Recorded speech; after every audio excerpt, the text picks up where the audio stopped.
Ministri i Drejtësisë Toni Gogu deklaroi se Shqipëria ka hyrë në një fazë të re ku përparimi i reformës në drejtësi matet drejt për drejt me përvojën e përditshme të qytetarëve, duke u ndalur tek raporti i fundit i sundimit të ligjit, ai cilësoi atë si një etapë historike që konfirmon konsolidimin e sistemit, ndonse theksoi nevojën për më shumë përpjekje në luftën ndaj korrupsionit dhe plotësimin e vakancave.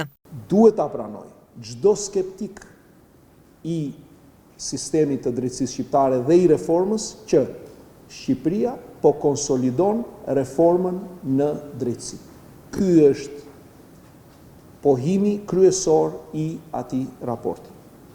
Njeh shumë mirë raporti përfundimin e procesit të vettingut, pas 9 vjetësh, një pastrim tërësor i gjithanshëm që nuk e ka parë asnjë vend i rajonit dhe shumë pak vende të Bashkimit Evropian e kanë përjetuar, pra vende anëtare apo ato të cilat donin të para antarësoheshin, pra që ishin në para antarësim, këtë nivel besoj pastrimi me integritet, por edhe të dhimbshëm.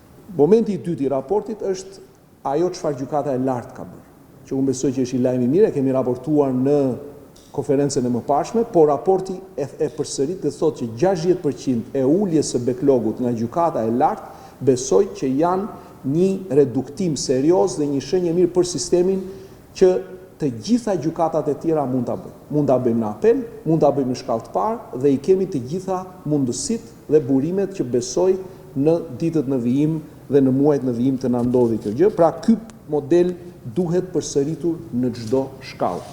Elementi i tretë i një raporti është nisja e procesit të digitalizimit në të gjithë sistemin e drejtësisë shqiptare, qoftë në gjyqësor, qoftë në sistemin prokurorial. Progresi nuk është arsye për të vetë kënaqur, sepse raporti ka edhe disa gjetje që janë sfiduese për sistemin e drejtësisë, siç është vonesat që ne kemi në vlerësime, pra duhet procedurat e vlerësimeve të përshpejtohen, vakancat në sistem duhet të mbushen 1 orë më parë, lufta kundër korrupsionit të fuqizohet edhe më tej, të forcohet edhe më tej, dhe besimi i qytetarëve të rritet edhe më shumë. Qytetarët tashmë do të marrin shërbim më të shpejt për pronat, pasi do të kenë dispozicion 2 ditë të javës për zhvilluar takime me drejtorin e përgjithshëm të Agjencisë së Trajtimit të Pronave për çështje të kompensimit dhe njohjet pronësisë. Çdo të enjte për njohjet e pronësisë, pra kompensimit të mërkurën, njohja e pronësisë të enjte. Drejtori i përgjithshëm ka dedajuar një plan për shërbimin e qytetarëve, për të cilën ka mbështetjen e plot të ministrit, të ministrisë dhe të gjithë qeverisë. Gjatë 5 muajve të fundit, më shumë se 3.000 qytetarë në pamundësi ekonomike përfituan ndihmë juridike falas duke shënuar rritje 19% krahasuar me një vit më parë. Ministri zbardhi gjithashtu bilancin e amnistisë penale, nga e cila përfituan mijëra persona përmes lirimit, uljes së dënimit apo shërbimit të provës. Kriteret e amnistisë nuk i cakton as ministri i drejtësisë dhe as opinioni publik.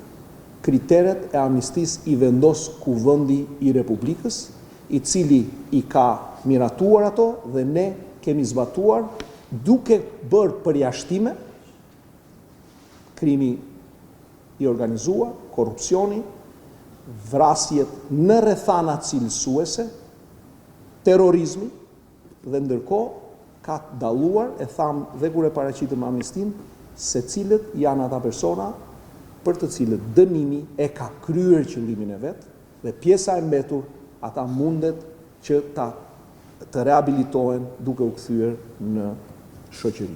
Numri 1 i drejtësisë ndau edhe një tjetër lajm. Burgu i Shënkollit të Lezhës do të kthehet në një institucion të shëndetit mendor. Po punojmë, kemi një plan që po e zbatojmë dhe do të jetë institucion i shëndetit mendor. Atje do të trajtohen të dënuarit ashtu siç trajtohet një dënuar që vuan nga shëndeti mendor në çdo vend të Bashkimit Evropian.